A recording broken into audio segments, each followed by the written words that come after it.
Good evening, ladies and gentlemen.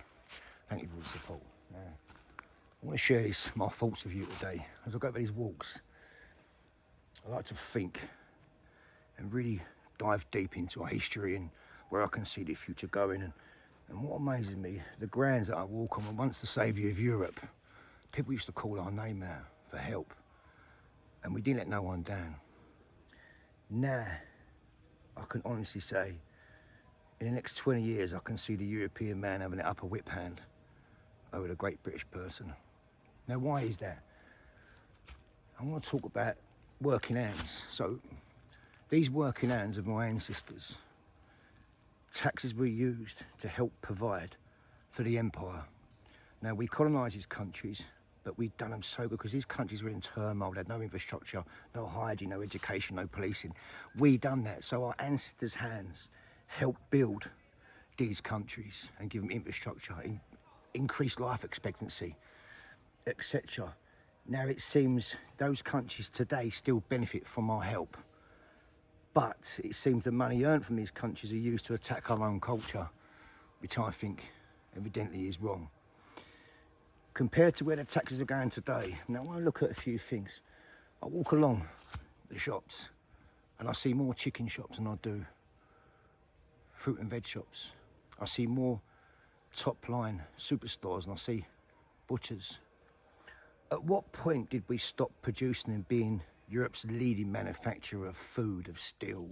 At what point did it happen? Who gave that decision? Now, thinking about the budget, we've all been affected by the budget of late. Now, what I want to do, these farmers are very able, we have the land. We must go back to producing our own food because we're becoming too reliant on Europe. And what will happen is, like I said, they will have the whip hand over us and that can't happen. We're known for our resilience and positivity, our entrepreneur, our inventors. So what I want you to do, if you can, is back these farmers. If you see a local farm shop, go get your food from there. 1, it's fresher, 2, it's better food, and 3, we're putting back into our own economy. The next thing I want you to think about is, if we can produce our own stuff again, we can become great. And that's what it's about. You know, I want to see, for the last 30 years, you're getting the white working class kid who's academically behind, statistically shown. So where's the diversity? We've shown movement for diversity, so now we need to put back into the groups that are suffering. And the groups that are suffering are the white working class kids, because the diversity shift has moved to one side too much. Now, I want to see more homegrown doctors produce. I want to see our own food production. I want to see our own steel and fuel production. There's no reason for that why we can't. At some point, you need to be accountable for your decisions, where you shop, where you buy, and what you do. So I honestly think the only one way through this is for us to come together.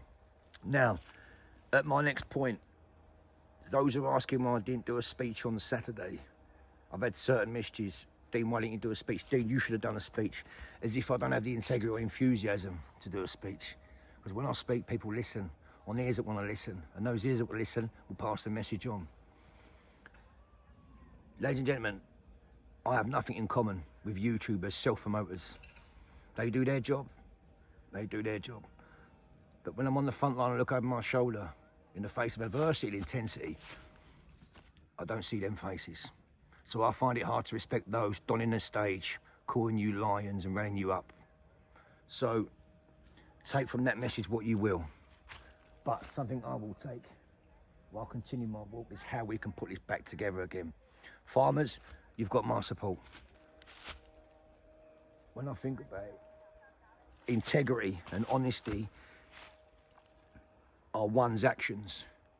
They're not roles that you play. For what you can do to help. God bless.